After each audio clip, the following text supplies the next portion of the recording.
Assalamualaikum warahmatullahi wabarakatuh. Selamat berbahagia jamaah ngaji tafsir Al-Quran dengan referensi kitab tafsir Al-Ibris Mu'alid Bahi Haji Bisri Mustafa Rembang dengan sanad Bahi Haji Samsul Mu'in Khalid, pendiri dan pengasuh Pondok Pesantren Darul Amin Jajak, Banyuwangi, Jawa Timur. Semoga berkah. Dilanjutkan surat Al-Baqarah ayat 119 dan ayat 120.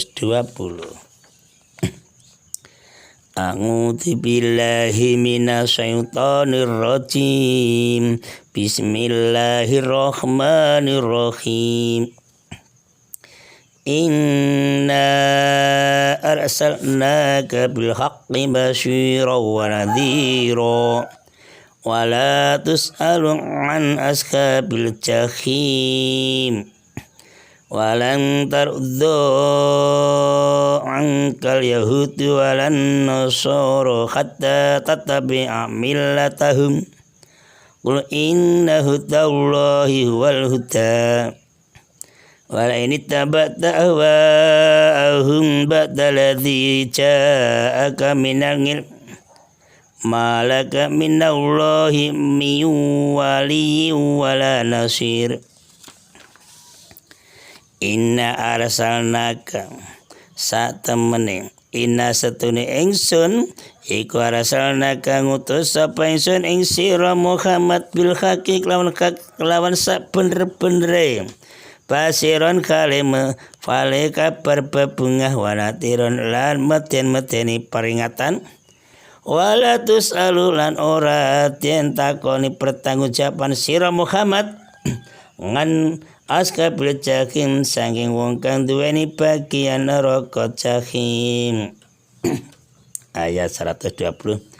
Walang tardo lan ora bakal padha seneng atine ngangka saking sira Muhammad sapa Yahudu wong Yahudi walan ora seneng atine ning sira Muhammad sapa Nasara wong kang Nasrani hatta tatabi'a sehingga nderek manut sira Muhammad milatam ing agame Yahudi lan Nasara kelakuane orang-orang Yahudi Nasara. Qul tawa sira Muhammad innahu ta'allah satamane pituti Allah Ta'ala iku waya pitutu al-huda kang sejatine pitutu wala intabata lan lamun manut sira Muhammad ahum ing kekarepane Yahudi Nasara ba'da ladzi ja'aka ing dalam sawise tumeka ing kan temeka apa alati ing sira Muhammad minang ilmu sange ilmu malaka ma mongko ora ana iku laka kadhe sira Muhammad minaule sange Allah Taala min walin utawi kekasih wala nasirin lan ora ana kang nulungi. Keterangan surah Al-Baqarah ayat 119 dan 120 dengan tema keingkaran orang kafir terhadap kenabian Muhammad sallallahu alaihi wasallam. Dalam ayat 119 keterangannya begini. Allah mengutus Kanjeng Nabi Muhammad sallallahu alaihi wasallam dengan kebenaran bil haqqi, itu dengan kebenaran, benar-benar betul benar. Nah, kebenaran itu apa? Yang dimaksud kebenaran di sini adalah sesuatu yang kukuh dan pasti. Kukuh pasti. Kebenaran itu tidak menyesatkan orang-orang yang menganutnya. Nah, kebenaran itu adalah membahagiakan siapa yang mengikutinya. Kebenaran itu tidak sedikit pun mempunyai unsur keraguan. Sebabnya benar, tidak ada keraguan. Sedikit pun tidak ada. Apalagi kebatilan. Nah, dari ayat ini dapat dipahami bahwa di dalam kebenaran yang dibawa oleh Kanjeng Nabi Muhammad SAW itu terkandung iktikad, keyakinan, hukum, tata cara, kebiasaan yang baik, dan segala hal yang dapat membahagiakan hidup manusia di dunia dan akhirat. Itu intinya kebenar, isinya kebenar. Jadi ayat ini menerangkan bahwa di antara tugas Kanjeng Nabi Muhammad SAW yang diturunkan para sahabat, para tabi'in, dan para ulama. Ya mungkin kita juga ya generasi Islam, walaupun kita ini bukan mubalik, tapi punya tugas untuk dakwah semampunya. Ini menerangkan tugasnya ada dua. Satu, memberi kabar gembira dari Allah yang menjanjikan kebahagiaan di dunia dan di akhirat bagi siapa? Bagi orang yang mengikuti agama yang dibawa oleh Kanjeng Nabi Muhammad SAW. Tentu Kanjeng Nabi dan warisannya para ulama selalu mengabarkan berita yang gembira. Siapa yang ingin hidup dunia bahagia sampai akhirat, ikutilah petunjuk dari Kanjeng Nabi Muhammad SAW, para ulama-ulama. Otomatis bersumber dari Al-Quran dan hadis dari ijma' qiyasnya para ulama. Dua, memberi peringatan bahwa ada nestapa atau kecelakaan atau kerugian lah bagi orang yang tidak mengikuti perintah Allah, bagi orang yang tidak mau menghentikan larang-larang Allah terus diterjang, dan bagi orang yang selalu menghalangi ajaran Kanjeng Nabi, orang yang selalu menghalangi ajaran para sahabat, orang yang selalu menghalangi ajaran para ulama, para orang-orang yang dakwah mengajak syiar Islam, dihalangi. Yang menghalangi itu loh, yang memangkalkan itu kadang-kadang loh itu orang-orang yang pinter, munafik, fasik itu. Kalau menghalangi orang non Islam, sikat saja, karuan itu.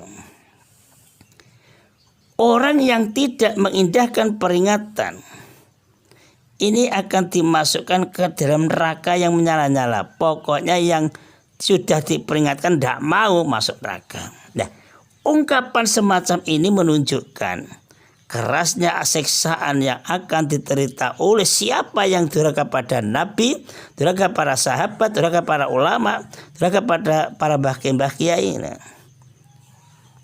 Ayat ini menerangkan tentang tugas Kanjeng Nabi Muhammad SAW. Jadi tugasnya Kanjeng Nabi dilanjutkan para sahabat sampai para ulama. Jadi apa? Menyampaikan agama kepada manusia, kepada masyarakat, pada lingkungannya. Itu nyampaikan saja tugasnya. Sedangkan yang memberi penilaian terhadap sikap manusia atas ajaran Kanjeng Nabi, ajaran para sahabat, ajaran para ulama, mungkin ajaran kita, itu Allah sendiri yang menilai. Kita tidak usah mikir niku. Allah yang menilai. Pokoknya kita menyampaikan dengan ikhlas karena Allah yang menilai. Mau tidak mau urusan Allah. Nah. Memang hanya Allah yang memberi pahala dan Allah yang memberi hukuman. Maka Allah berfirman di dalam surah Al-Baqarah ayat 272. Bukanlah kewajibanmu Muhammad, yaitu para sahabat, para ulama, sampai para ustaz-ustadzah. Kewajiban Muhammad menjadikan mereka mendapat petunjuk. Tetapi Allah lah yang memberi petunjuk kepada siapa yang Dia kehendaki. Itu urusan Allah. Kita melaksanakan tugas. Dan melaksanakan tugas itu sudah dinilai Allah, sudah tersendiri. Ayat 120. Di dalam ayat 120 menyatakan keinginan ahli kitab Yahudi Nasrani yang sebenarnya sehingga mereka melakukan tindakan-tindakan, perbuatan-perbuatan terhadap orang-orang yang beribadah di masjid Allah. Apa itu tindakannya? Ingin merobohkan masjid, menyekutukan Allah, dan mengingkari ajaran Kanjeng Nabi atau seruan Kanjeng Nabi Muhammad SAW. Itu berakhir ngomongkan bohong itu loh, kok ada-ada saja.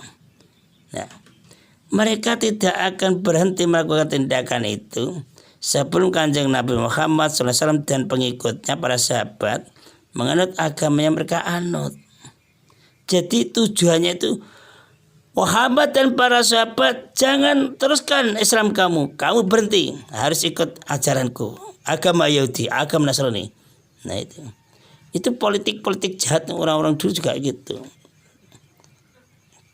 Dan agama mereka itu loh, agama-agama yang dibawa para nabi katanya, tapi dirubah-rubah, kitabnya diubah-ubah, akhirnya kan nggak asli, nggak karuan itu. Maka dari itulah kita sebagai orang Islam, kaum muslimin harus waspada, harus hati-hati terhadap sikap ahli kitab, sikap non muslim. Nah, janganlah ragu-ragu. Kita ini janganlah ragu-ragu untuk mengikuti petunjuk Allah yang sudah diturunkan pada kanjeng Nabi kita Muhammad SAW, kitab Al-Quran. Jangan ragu. Terus ngajinya terus istiqomah, walaupun satu ayat mungkin 10 menit gak apa-apa, yang penting jelas paham, bisa diamalkan, insya Allah itu. Jadi kita jangan ngikuti ajaran-ajaran yang menjadi keinginan hawa nafsunya mereka itu, tidak usah diikuti. Masa Allah agama kok tidak punya nabi, tidak punya kitab, ada lagi punya kitab tapi kitabnya dirubah ciptaan sendiri, tidak masuk akal. Orang Yahudi Nasrani melakukan tindakan seperti itu setelah tahu benar agama Islam agama yang diridhai Allah. Tahu kitab Al-Quran, kitab yang diturunkan pada Nabi Muhammad itu betul. Sudah tahu betul. Memang secara lahiriah ayat ini langsung tujukan pada kanjeng Nabi Muhammad SAW berupa peringatan yang keras. Seandainya Muhammad, kalau kamu mengikuti ajaran Yahudi, ajaran Nasrani, nah, kok kamu ikut, nah, berarti kamu tidak termasuk orang yang selamat, tidak termasuk orang-orang yang selamat, nah, tidak bahagia.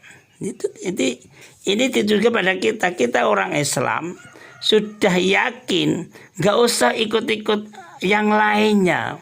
Nanti kita tersesat, itu loh maksudnya. Maka di dalam Al-Quran banyak terdapat ayat yang menunjukkan yang lahirnya ditujukan kepada Nabi, tetapi yang dimaksud ialah umat kanjeng Nabi Muhammad, ya kita ini. Allah memperingatkan dengan ayat ini agar kaum muslimin, kita juga, generasi kita, harus berhati-hati terhadap sikap ahli kitab, sikap non muslim kepada agama Islam. Dan kaum muslimin harus dijaga kenyamanan terus sampai akhir zaman, amin. Kesimpulan 1, Allah mengutus para rasul itu disertai dalil, disertai bukti yang lengkap. Hanya orang yang tertutup hatinya dan ada penyakit di dalamnya itu tidak mau memahami dalil dan bukti itu. Memang apa? Hatinya sudah tertutup, tidak kenal. 2, tugas seorang rasul, para sahabat, ulama, dai, ustaz-ustaz hanyalah menyampaikan agama Allah, bukan untuk menjadikan manusia beriman kepada Allah. Enggak, itu urusan Allah. Beriman atau tidaknya seseorang manusia atau hamba Allah hanyalah urusan Allah itu. Maka kita harus tegas terus istiqomah. 3, orang Yahudi Nasrani tidak rela seseorang penganut agama Islam. Mereka kok selalu berusaha agar mereka orang muslim ini ikut ajaran Yahudi. Itulah cita-citanya. Maka dari itu kita harus hati-hati, jangan ngikuti. Allah tidak akan menolong orang yang telah mengetahui kebenaran tetapi tidak mau mengikutinya atau mengamalkannya. Maka Allah itu sudah tahu kalau orang Yahudi itu benar tapi tidak mengikutinya. Kita juga gitu, sudah tahu Islam itu benar, kok ditinggalkan, di situ oleh Allah tidak disukai oleh Allah, dimurkai Allah. Nah, dari itu kita berdoa kepada Allah, keluarga kita, teman-teman kita selalu diberi daya Allah sampai akhir hayat. Shadaqallahul Azim. Assalamualaikum warahmatullahi wabarakatuh.